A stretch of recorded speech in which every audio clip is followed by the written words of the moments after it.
Blade Nzimande, the current SACP national chairperson. SACP, for those of you who don't know, SACP is the South African Communist Party. So Blade Nzimande is a narcissistic factionalist who destroys organizations. If you're to follow Blade Nzimande's track record as a leader, especially in the mass democratic movement, you'd realize how destructive Blade Nzimande's role has been in destroying the mass democratic organizations. Can be with the ANC, it can be with COSATU, and now the SACP. And he's always destroying these organizations through his narcissistic factionalism. Blade Nzimande is someone who does not think twice about creating factions within the organizations to ensure that he's able to defend and advance his selfish narrow interest at all cost. Okay? You'd remember his role in Polokwane, his role in COSATU, and all of that. So over a decade, Blade Nzimande has been one of the most powerful yet controversial figures in South African politics. As national chairperson of the SACP and a long-time serving general secretary of the South African Communist Party and a constant cabinet minister, his supporters see him as a necessary stalwart of the alliance. His critics, however, paint a far darker picture. A narcissistic factionalist whose primary mission is to consolidate his own power, even at the cost of the institutions and organizations he is meant to lead. This is the case against the man accused of weaponizing the state to serve his personal political ends. The core accusation, organizational wreckage, the most severe criticism against Blade Nzimande is that under his decade-long leadership, the organizations under his political control, from his own political party to his own government departments, have been plunged into chronic instability and crisis. Number one, higher education disaster. Since his appointment in 2009, his departments have been synonymous with crisis. It has been crisis after crisis. The National Students Financial Aid Scheme, NSFAS, has lashed from one controversy to the next, culminating in multiple qualified and adverse audit opinions due to shambolic internal controls.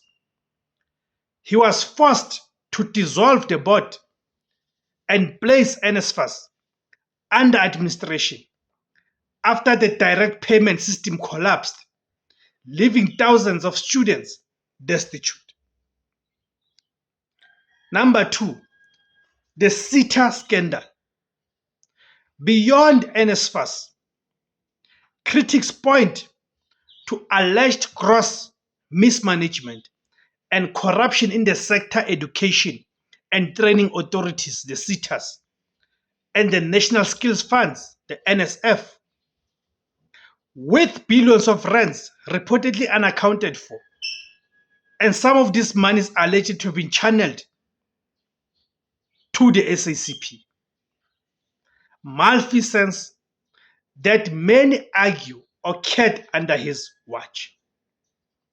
Opposition parties like IFP have demanded his step down, arguing that he has solidly ran his department into the ground.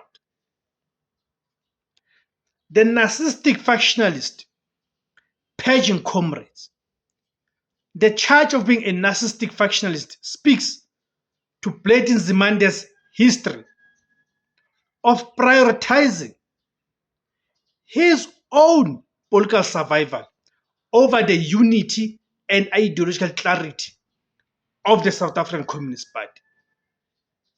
The SACP's pages, veteran communist militants have long accused Blade Nzimande and his inner circle of using a small clique to marginalize, isolate, and purge principled SACP members who dared to challenge the party's direction, particularly those who questioned the support for Jacob Zuma or argued for genuine socialist autonomy, the likes of Mazibuko Jara. Still remember Mazibuko Jara.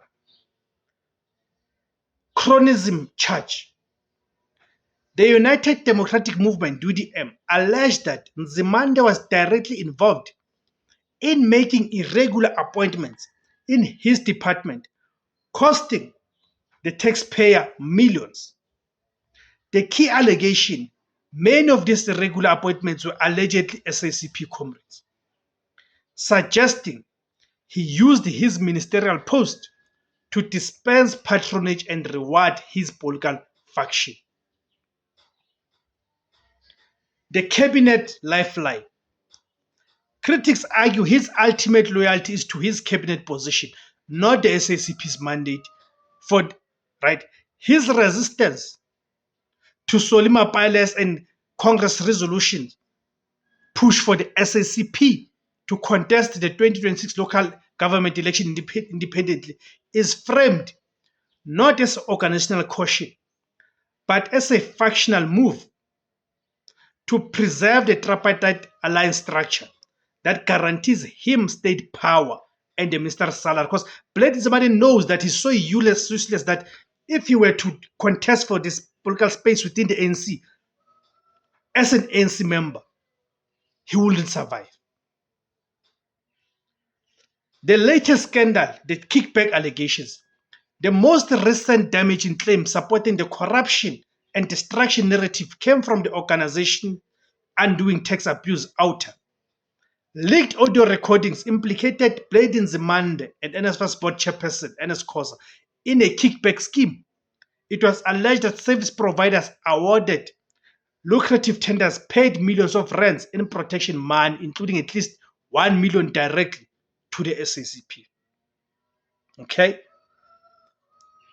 So, in conclusion, Blade Nzimande's legacy is going to be a legacy of a fake communist who played a key role in weakening, at the time, the biggest and the strongest militant federation, labor federation in South Africa, is COSATU, because he led the charge for the dismissal of the biggest COSATU affiliate at the time, the National Union of Metal Workers of South Africa, NUMSA. Because Blade Nzimande wanted to defend his interests at all costs. So that's why I'm saying Blade Nzimande is a narcissistic factionalist. Thank you guys for tuning in. My name is Tebos Khosana. The name of the platform is Izwi Labantsundu, the voice for Africans. Thank you, my Africa. Kamaku.